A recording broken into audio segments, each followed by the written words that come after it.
सबसे पहले अहम खबर है कोरोना वबा के हवाले से। मुल्क में कोरोना की दूसरी लहर तबाहकुन हो गई है। 24 घंटे में रिकॉर्ड 89 अफराद की जिंदगियां चली गई हैं। 2885 नए केसेस भी रिपोर्ट हुए हैं।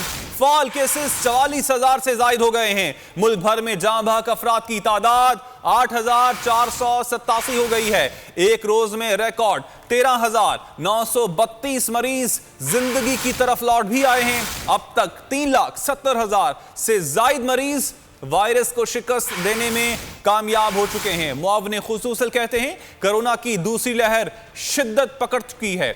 हिफाजती इकदामात पर अमल करके वबा पर काबू पाया जा सकता है। तमाम इदारों और महकमों के सरबराह SOPs पर अमल दरामद यकीनी बनाएं। डॉक्टर फैसल ने मजीद यह भी कहा कि मास्क के इस्तेमाल और सिमाजी फासले पर अमल बहुत जरूरी है।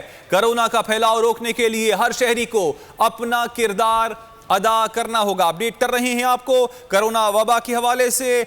मुल्क की बात की जाए, पाकिस्तान की बात की जाए तो कोरोना की दूसरी लहर पाकिस्तान में भी तबाहकुन सूरत हाल इख्तियार करती जा रही है।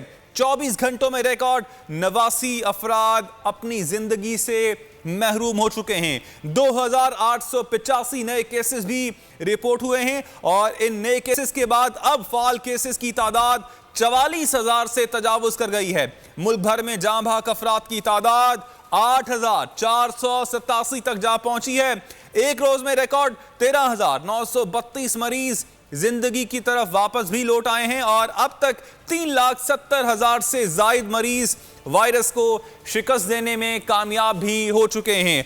इस हवाले से बात करने के लिए हमारे साथ डॉक्टर सीमी जमाली भी मौजूद हैं। बहुत शुक्रिया डॉक्टर साहिबा आपके वक्त का। डॉक्टर साहिबा, जो कोरोना केसेस हैं हमने देखा है कि उसमें दिन ब दिन इजाफा ही होता जा रहा है। अस्पतालों में क्या सूरत हाल है इस वक्त? कोप कर रहे हैं अस्पतालों में बेड्स मौजूद हैं?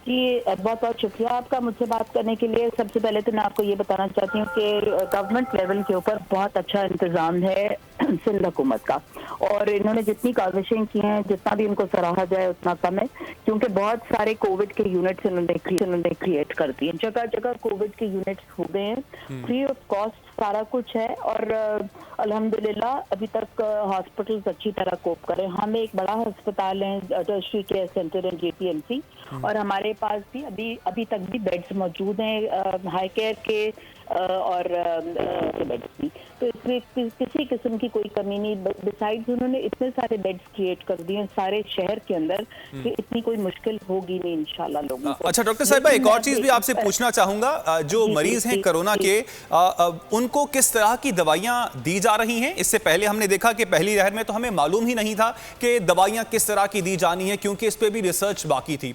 अब जब रिसर्च का एक मरहला मुकम्मल हो चुका है, बरतानिया में आज से वैक्सीनेशन भी शुरू कर दी जाएगी, तो पाकिस्तान में दवाइयों के हवाले से क्या आप बताना चाहेंगी? कौन कौन सी दवाइयां दी जा रही हैं और जो लोग घर में क्वारंटाइन हैं उनके लिए आप क्या रेकमेंड करेंगी?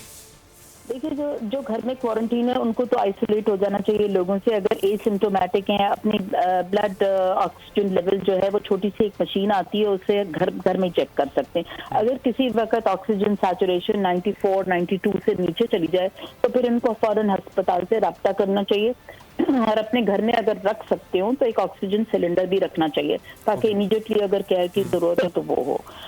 बाकी हाई डाइट जो है अच्छी उनको इस्तेमाल करनी चाहिए, और जो भी घर में तो अपने डॉक्टर से फोन पे कम से कम राब्ता रखना चाहिए, और जितने भी इन्फ्लेमेटरी मार्कर्स हैं वो सब टेस्ट करा लेने चाहिए। इसके अलावा जो दूसरा मैं आपको ये बताना दवाइयां जो आप बताएंगे हमारे नाजरीन को, जो आप दवाइयां किस तरह की दी जा रही हैं जो अस्पतालों में इस वक्त जो कोरोना के मरीज ज़ेर इलाज हैं?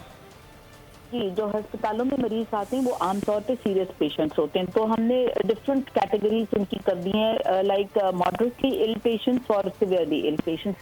तो हम जो मॉडरेटली इल पेशेंट्स होते हैं उनको हम रेमडेसिविर देते हैं, लेकिन रेमडेसिविर जो है हॉस्पिटल की से कोई डायरेक्ट उसका असर नहीं है। तो आजकल WHO कह रहा है कि रेमडेसिविर कम कर दें, तो सिलिजिनैब एक और ड्रग सकते हैं जब क्राइसिस में जाए पेशेंट, और ऑक्सीजन तो बहरहाल देना पड़ता है, high flow oxygen, and then BiPAP, CPAP और वेंटिलेटर पे अगर जाने की जरूरत हो तो हॉस्पिटल में ही हो सकता है। ये होम सेटअप में कुछ भी नहीं। ठीक, अच्छा डॉक्टर साहिबा, ऑक्सीजन सिलेंडर्स की आपने बात की, इससे पहले हमने देखा कि खैबर पख्तूनख्वा के टीचिंग अस्पताल में ऑक्सीजन सिलेंडर खत्म हो गए थे। इस तरह की कुछ सूरत हाल सिंध भर में तो नहीं है। दूसरा, इससे पहले हमने पहली लहर में देखा था कि मास्क की सप्लाई नहीं थी, पीपीईज का हमारे पास वाफिर मिकदार में मौजूद नहीं थे, हमारे पास जो सैनिटाइजर थे वो भी मौजूद नहीं थे। अब वाफिर मिकदार में ये तमाम चीजें मौजूद हैं? अल्हम्दुलिल्लाह वाफिर मकदार में भी मौजूद है और हमें और सप्लाईज भी आती रहती हैं। तो ये NDMA, PDMA, government of Sindh सब ने हमें सप्लाई की। एनडीएमए ने बहुत ज़्यादा हमें सप्लाई की थी जिस वक्त पहली वेव आई थी, उस वक्त तो हमारे पास काफ़ी सारा कुछ रिजर्व में भी पड़ा हुआ है और हम गाए बगाए लेते रहते हैं जैसे ज़रूरत पड़ती है। कोई हमारे पास इस किस्म की शॉर्टेज नहीं है। लेकिन मैं जो आपको ख़ास बात बताना चाहती हूँ कि जो हमारी अवाम है उसके लिए मेरा ख़ास एक वो है मशवरा कि आप SOPs को फॉलो करें। आप ये ना समझें कि कोविड कहीं चला गया था, कोविड यहीं पर था हमारे साथ। अनदेखा दुश्मन है जिसको हम देख नहीं सकते, लेकिन उसने अटैक सारी जिंदगियों पर किया और बहुत ज्यादा हमारी कीमती जानों का ज़िया हुआ है। आप अपने आप को भी मुश्किल में डालते हैं और दूसरे लोगों को भी।